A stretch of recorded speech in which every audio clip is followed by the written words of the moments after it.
नमस्कार. एकाक्षी MPSC मध्ये आपल्या सगळ्यांचं स्वागत आहे. बघा, एका सरांच्या 2 कमेंट्स आलेल्या आहेत आणि त्यांना उत्तर देण्यासाठी स्पेशल मी हा व्हिडिओ बनवते आहे. तर हा व्हिडिओ स्पेशल यासाठी घेऊन यावा लागतोय की मी सरांना कमेंटमध्ये आन्सर करू शकत होते, पण मग ते लेंदी पण होईल आणि भावना पण नाही पोहोचणार, मार्ग चुकीचा होऊ शकतो. तो म्हणजे नीट कळालं पाहिजे की नेमकं मला सांगायचं काय आहे. कारण शेवटी आपली पैशाची पण इन्व्हेस्टमेंट असते, बौद्धिक असते, आपण आपला वेळ देणार असतो अभ्यासासाठी, त्याच्यासाठी. तर सरांची कमेंट वाचते मी आधी. सरांनी ह्या पुस्तकाला अनुसरून, हे पुस्तक याच्यातल्या एका व्हिडिओच्या खाली सरांनी कमेंट केलेली आहे. सरांनी विचारलं आहे, मॅम आता पोलीस भरती डिक्लेअर होईल, हे बुक आत्ता घेऊ का एक्झाम डेट डिक्लेअर किंवा एक्झामच्या 2 मंथ आधी घेऊ? रीड नेक्स्ट कमेंट असं लिहिलंय त्यांनी.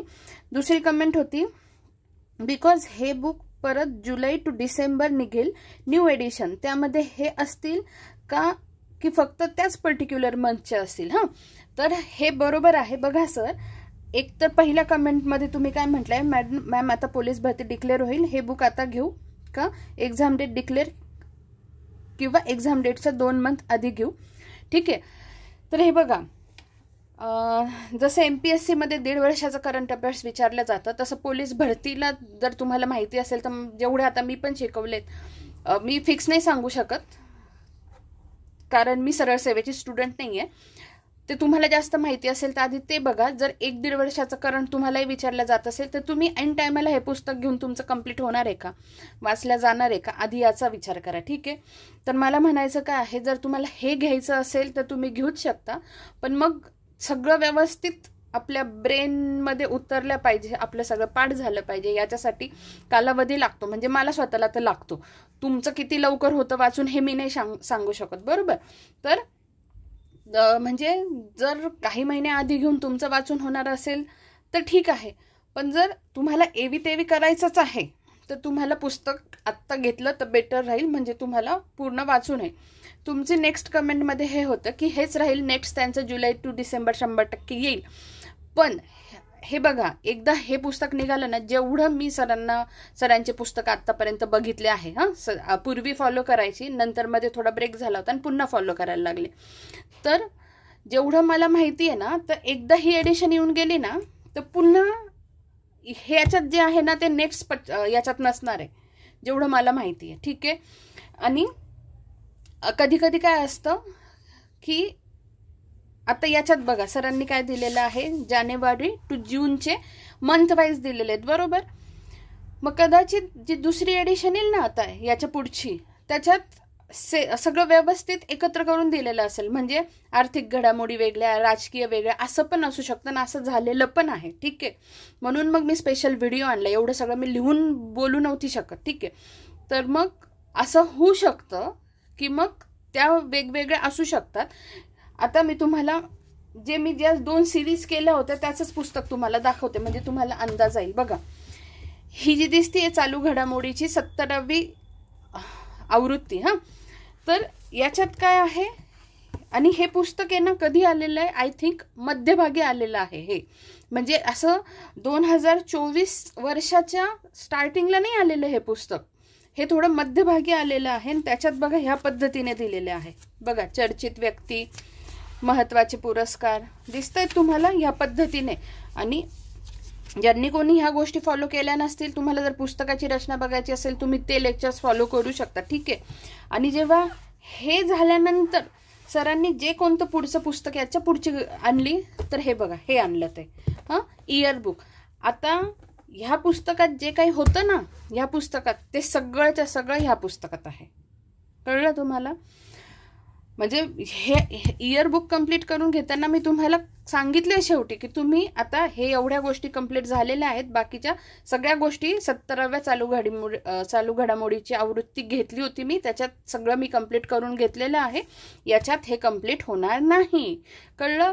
पण हे एक कळालं तुम्हाला, हे जे 17वी चालू घडामोडीची आवृत्ती होती ना, याच्यात सरांनी काय सांगितले बघा, मागील 1.5 वर्षाच्या चालू घडामोडींचा समावेश असं म्हटलेलं आहे. ह्या पद्धतीने हे पुस्तक आलेलं आहे, मागील 1.5 वर्षांच्या चालू घडामोडीचा समावेश असं म्हटलेलं आहे. ठीक आहे. म्हणून हे अशा ह्या पद्धतीने दिलंय. म्हणजे आपण नाही सांगू शकत की सरांच्या पुढचे प्लॅनिंग काय असते, कळलं. त्यामुळे मग मी म्हटलं की मी पण तुम्हाला हे फिक्स सांगू शकत नाही की पुढचे, आणि शक्यतो मी तुम्हाला सांगते कोणाचंही घ्या, सिम्प्लिफाईडचं जरी तुम्ही घेतलं ना, त्यांच्या ज्या आवृत्ती निघतात ना त्या पुन्हा रिपीट होत नाही. इव्हन त्यांची समजा नोव्हेंबरपर्यंत आली असेल ना, नोव्हेंबरपर्यंत तर आपण घेतली तर डिसेंबर मग ते इयरबुकमध्ये होतं. मग सेपरेट डिसेंबर करायला आपल्याला राहून जातो, मग आपल्याला इयरबुकमध्येच वाचावं लागतं. कोणतेही घ्या तुम्ही, तर एकही आवृत्ती कोणाची म्हणजे आधीच्या याच्यात दिलेलं असेल ना ते पुढच्या याच्यात रिपीट होत नाही असं मला वाटतं. आणि हे सांगते, हे मी अनुभवावरून सांगते, ठीक आहे. तर मग आणि एवढं सांगूनही तुम्ही तुमचा निर्णय घ्या. माझं फक्त तुम्हाला सांगणं काम आहे की असं असं आहे, त्याच्यासाठी मी स्पेशल व्हिडिओ घेऊन आली आहे, कळलं. नाही तर मग मी तुम्हाला कमेंट सेक्शनमध्ये उत्तर देऊ शकले असते, हां. पण कुठेही मिसगाईड होऊ नये त्याच्यासाठी सर मी तुमच्यासाठी हा व्हिडिओ घेऊन आलेली आहे. तर जर तुम्हाला ह्या पुस्तक, आणि राहिली गोष्ट, मी तुम्हाला हेही नाही म्हणत की तुम्ही जर मी हे शिकवतीये तर तुम्ही अजून दुसरं पुस्तक घ्या म्हणून तुमचा जास्त अभ्यास होईल, असंही मी सांगत नाही. कारण मला माहिती आहे माझ्याकडून कंप्लीट होणं पण मोठी गोष्ट असते.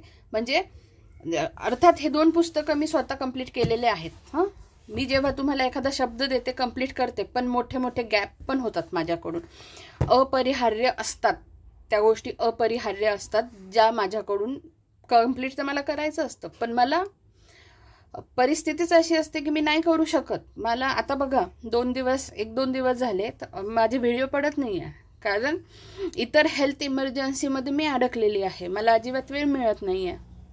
माझी हेल्थ इमर्जन्सी नाही आहे, घरातली असू शकते, कोणती बाहेरच्यांची असू शकते, तर त्याच्यात मी अडकलेली असते. इतर कोणते कामं असतात आणि हेच रुटीन. आणि दुसरी गोष्ट मला एक सांगायची तुम्हाला सगळ्यांना की हे माझं चॅनल आहे, हे फक्त स्टडी म्हणून नका तुम्ही कन्सिडर करू. माझं एक तुम्हाला हे पण सांगणं असतं की कर्तव्यांपासून कधीच तोंड फिरवायचं नसतं, कर्तव्य करत आयुष्य जगायचं असतं.